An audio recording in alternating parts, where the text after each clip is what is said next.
The police tried to shut down Nigel Sylvester's bike air brick event. It might be a new year, but it's the same old yay complaining about Adidas. Nike have extended Travis Scott's contract, and we've got a whole bunch of awesome sneaker stories, including a giveaway that I'll be announcing at the end of this episode in this week's Sneaker Wrap. Hello everybody, it is me, Jordan Young, and every Saturday I do these weekly sneaker news recap videos where we comb over the biggest sneaker news stories from the past week. We talk about some exciting upcoming sneaker releases, and we just have a gay old time with one another. Now, as always, we're going to kick things off by recapping this week's biggest sneaker releases, and there really was, at least in my opinion, only one big sneaker release worth getting excited about, and it was the Air Jordan 3 Black Cats. Now, I say worth getting excited about, but I didn't get excited about these. I slept in and completely missed the drop, and as a result, did not pick these up.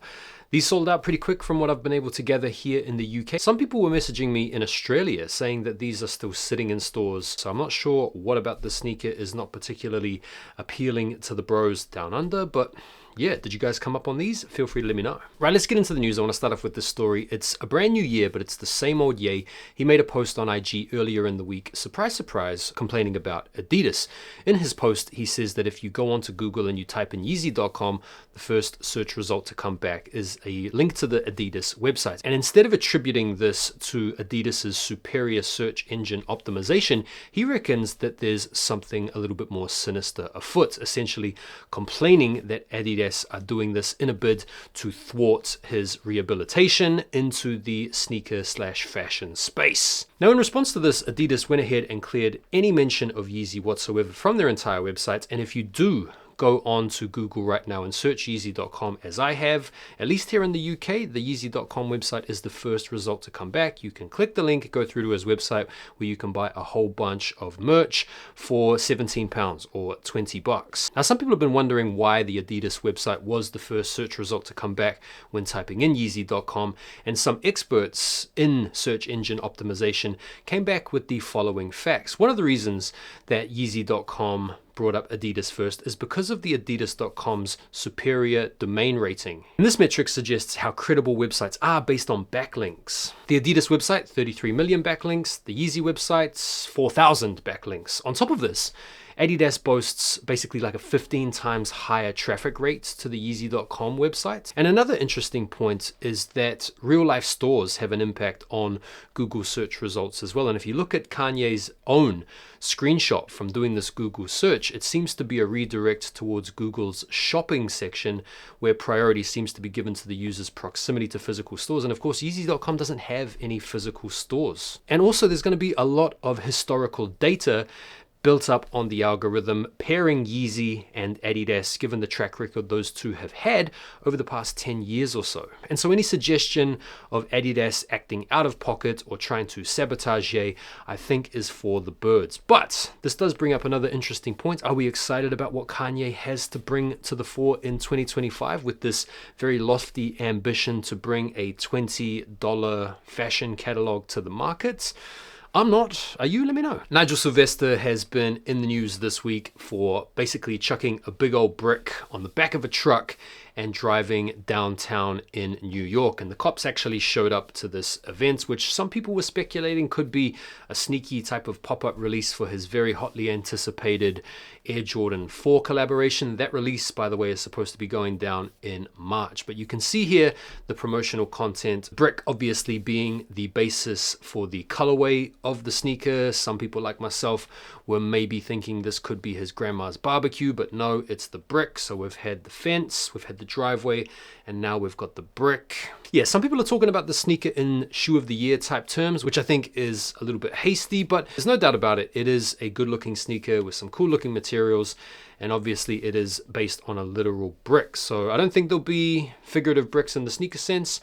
But yeah, what do you guys think about the sneaker? Let me know. In a move that everybody saw coming and nobody was surprised by, Nike went ahead and extended Travis Scott's contract until 2027. Now, there can be no doubt that this guy is the golden goose for Nike right now. In a time where people are suffering from a lot of retro fatigue, in a time where Jordans and Nikes are once again sitting and available to a large extent, this guy is the guy that they need to rely on to really generate the hype and get the models selling. And so this was of little surprise to anybody. The question is, what does the Travis Scott collaboration look like in 2027?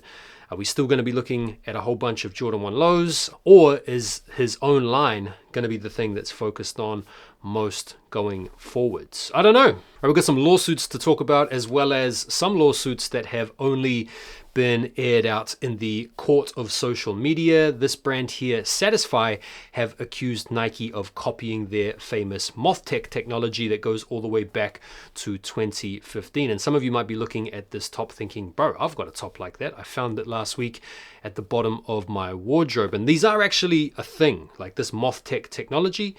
It's legit, man. The brand piped up on social media this week to lay their complaints down. They said we were surprised to see a product from Nike surface that closely mirrors our distinctive design. Like, the main thrust of the claim doesn't seem to be around the fact that there's holes in a shirt. More poignantly, these little strategic holes that have been cut out bear a very striking resemblance to the Satisfy brands. And it's also the style of the holes, having this moth-like appearance to them that has really dredged up all of this controversy. And so are Nike copying Satisfy? What do you guys think? Let me know. Puma have taken legal action against Tiger Woods and his own brand, Sunday Red, in a dispute that centers around the appearance of his logo and its similar appearance to the classic trademarked Puma logo. And they say that due to the confusing similarity of the marks and the identical, legally identical or closely related nature of the goods and services of the parties, consumer confusion is likely between the challenged marks and the Leaping Cats logo, say Puma in their court filing. All right, so earlier in the week, I covered this sneaker by Salehe Bambury. He's teaming up with New Balance again on the 1500. And whilst this is a very simple looking sneaker, it is a good quality looking sneaker. And the colorway is, okay, it's a little bit underwhelming, it's a little bit boring, but it is still nice. And given Salehe's history of doing bright and vibrant and out there colorways, maybe this is a nice little change up for the portfolio. But the update is, these were rumored to be right around the corner. Now, the fresh update is that this sneaker is likely to be dropping sometime around the spring. Earlier this week, we saw some leaked images of a Ja Morant 2 collaboration with Kool-Aid. This is a cool looking sneaker, has a very bright and vibrant and playful aesthetic to it. And the Kool-Aid touches are pretty cool as well, but the reason this is an interesting story is Ja Morant caught wind of these leaks and got a little bit upset and decided to make an Instagram story saying that he's going to be leaking his own sneaker leaks from now on, which I thought was kind of funny. Going to be getting some more Terror Squad Air Force One lows this year in this University Red colorway. Rumors are these are going to be releasing in August. We haven't had any specific looks of the sneaker in question. These images come from the pair that Fat Joe wore himself back at the 2023 BET Awards. We've got a women's only release. This is a Jordan 4 that is called the Forget Me Nots, or you guys might remember this pair was being circulated with its other name, the Aluminiums. And very nice, very simple. Release date May the 3rd, $200 retail price points. The most notable piece of this sneaker is obviously this embroidered and tufted attachment that runs down the tongue. These are supposed to represent the forget-me-not flowers, which you're supposed to give for your mom on Mother's Day. Also hearing that Nike are going to be bringing back another Air Max 180. This is the Bluebird colorway, and these are going to be retroing for the very first time. Rumors are these are supposed to be arriving imminently, and yeah, it's a nice clean colorway, but I think you and I will both agree these will end up going on sale for sure. Get some detailed looks at the Kobe 9 Elite 9 Protro Masterpiece. Do you guys remember the Masterpiece from like 2014?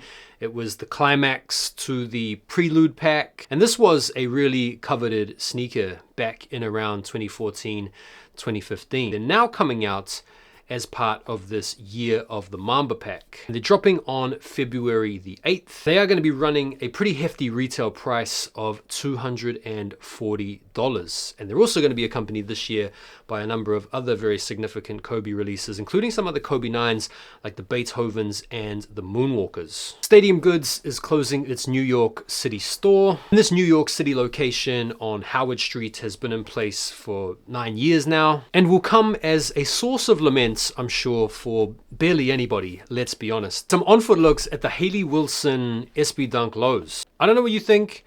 I like these. I think these look nice. Something about purple on an SB Dunk Low when it's done the right way with the right type of blocking is fire. This color blocking gives me like Aqua 8 type of vibes, and on foot, I think these look fire. So these are supposed to be coming out in the summer, and whilst I'm not sure who Hayley Wilson is, she's done a good job here on this collaboration. Got a couple of D-Book ones to talk about. He's got this Arizona tribute with a Flagstaff colorway all in green. Bro, why does Devin Booker keep all the good colorways for himself and just gives us all of these super banal joints? And then you've got the Forrest Gump pair based on the Cortez. These are coming out on January the 22nd and are arguably the best Book 1 colorway we've had so far, albeit you could also argue these are the most boring. We've had some better looks at the JOUND New Balance 993 collab that is set to come out in the spring. There were some rumors that these could be dropping a little bit earlier, but no.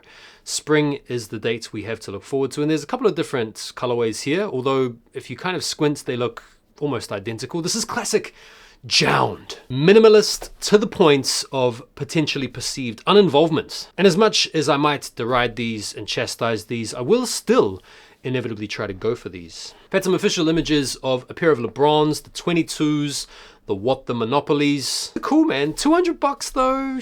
I don't know, man. 200 bucks seems a little bit hefty. I've had some official images of the Nike KD4 Real MVP. So we've got a white colorway. You guys might remember this came out in a pack where you had a blue pair and then this predominantly white pair. We've only heard rumors, or confirmation rather, with the official images here that we're going to be getting the white pair, and this pair is supposed to be releasing sometime in the spring or the summer. Official images of the Riot Skate Shop Nike SB Dunk Low have been surfacing, and these look good. These are coming out on the 21st of this month. Low key, one of the bangers of the month in my opinion. Hopefully the hype stays relatively low on these, where these will be an easy cop, because I actually really like this colorway. The color blocking is tough. What are you guys thinking about these? Quality looks good as well. I'm not that familiar with Riot Skate Shop, but I do like this shoe. One of the most popular Jordan 1 mids of all time is set for a comeback. This is the New Love. You guys might remember the Old Love, New Love pack that came out that was for a certain time the only valid mids you could potentially rock with. The New Loves, the black and yellow pair, are getting a retro in the summer, $125. Now these images, if you're thinking they're looking a little bit squiffy, are just grade school. But there are supposed to be full family options available. We're just waiting on images. So the Dot Swoosh program is back with an Air Force 1 low. This pair is supposed to be dropping in the spring of 2025, and it's a triple black edition. Dark anthracite leather upper. It's got a mini swoosh on the toe, and then it's got Swoosh Air branding on the heel. Premium details extend to the tongue label and interior lining. And this is expected to be exclusive to Dot Swoosh members, with official details expected soon. I've had some good looks at the Obsidian 1 lows, and people have been calling out the quality as being really good. It's quite funny whenever a sneaker blog posts about people remarking on the quality of a particular sneaker. A lot of leather artisans that also happen to be sneakerheads creep out of the woodwork to say that that leather is actually crap, and vice versa. Actually, when people say the leather quality is rubbish, a lot of the same people will turn up to say the exact opposite. It's almost like people are just looking for an excuse to argue with one another. But at least according to my fairly untrained, uneducated eye, these do look perfectly fine. Obviously we know it's a huge year for Air Jordan 1 lows, so these will probably be quite coppable, I want to say, because there's so many other pairs out there. So the Kobe 6 black and gold is going to be coming out sometime in the spring of 2025, and we've had some cheeky mock-ups which look really good. I'm not sure if the vault laces just apply to this particular mock-up or this particular rendering, because I think it works. What are you guys thinking of these? I've had some really good looks at the Jordan 3 Lucky Shorts. These are supposed to be dropping February the 22nd, and I feel like because February is such a stacked month, these could potentially go under the radar a little bit. I like this colorway. I think they're really nice. Some people have been complaining about the lack of elephant prints, but I actually think leaving the elephant print off to the side for these was a good move, because otherwise they would be way too close to the UNCs from 2020. So I'm liking the use of the suede. I'm liking the vintage look on the midsole, the blue. It's very subtle. I mean, obviously these are very subtle. Obviously they're very simple, but that is kind of the allure of the Jordan 3 to a certain extent. So yeah, I'm liking these, man. These could be a good pair to cop in the sales though. Had some on-foot looks at the Jordan 1 High Chicago / Shadow, the Union collab. These are supposed to be dropping in the summertime. And look, the more I see these on foots, the more I'm divided. Part of me likes them for just the unique collaboration that this was when it first dropped back in the day. The other part of me is thinking these just look like absolute Ronald McDonald shoes. But I guess that's the whole Chicago color blocking in a nutshell for you there. The quality does look good. The shape looks good. Where would I put these in the pantheon of Union collabs thus far? I personally would put these at number 3. I think the best pair are the black toes right there, then the storm blues, and then very much these. What do you guys think? Let me know. I've also had some looks at the Melo 12s, which are set to drop on May the 17th. Apart from the OG colorways of the Jordan 12, this is one of my favorite colorways. You can't really go wrong with this type of blocking, but as some people have pointed out in the comments, there's just something about these that looks a little bit off. I don't know, the shape to me just isn't shaping, if you know what I mean. There's just something about them that looks a little bit Temu for my eye. Maybe you guys will disagree. If so, you can let me know. What do you think? Cheeky little video of a very terse unboxing here. Unbox the shoes, pick them up, spin them around, drop them. Is it a cop or a pass? In the sea of releases we're going to see this year, this is one of those sneakers that's just going to go completely under the radar and suitably forgotten about almost the moment after these release. Some people reckon that these are one of the best 9s ever, and to those people I would say, who cares? Right, giveaway alert time. Before we get to this week's hottest upcoming sneakers, I'm going to take you guys through this week's sneaker giveaway. So earlier in the week, I made a sneaker collection video taking you guys through everything that I've got in the current collection. And in the process of making that video, I have identified a whole bunch of sneakers that I either want to sell or I want to give away. And so I've got 5 to 10 pairs to give away to you guys. All you need to do in order to enter the giveaway is make sure you're following me here, subscribe to the channel, go over to my Instagram, subscribe to me there, follow me there, and comment underneath this video the phrase chur bro. Here it is, chur bro. Just means chur bro in New Zealand. And I'm going to pick 5 to 10 winners, get in touch with you via Instagram for your address, and I'm going to send you a pair of sneakers in a size UK 9.5 most likely. You're not going to know what they are, but they will be cool and they will be from me. So make sure, subscribe to the channel, go follow me on IG, and I will be selecting winners throughout the week. Radio, so these are some of the sneakers that you might be interested in copying this week. On the 15th of January, you've got the New Balance 1906 loafer in the dark juniper colorway. I can't believe we're in a day and in a time where this is actually a thing, but here we are nonetheless. You've also got a pair of Air Force One Low All-Stars coming out on January the 16th as well. And then on the 17th, you've got the first Travis Scott release of the year, the Zoom Field Jacks in the light chocolate, 170 bucks. I'm not really seeing a whole bunch of hype around these. The early prices on the resale markets are kind of low, I want to say. I might have a go at these just because I want to try out the model. And there we go. That is this week's sneaker wrap. Don't forget to subscribe to the channel. Don't forget to go over to my IG. Don't forget to comment under this video, chur bro, to enter into the sneaker giveaway. Thank you guys as always for taking the time to watch the video. Like the video too before you bounce. And I'll see you on the next one. Take care for now and peace.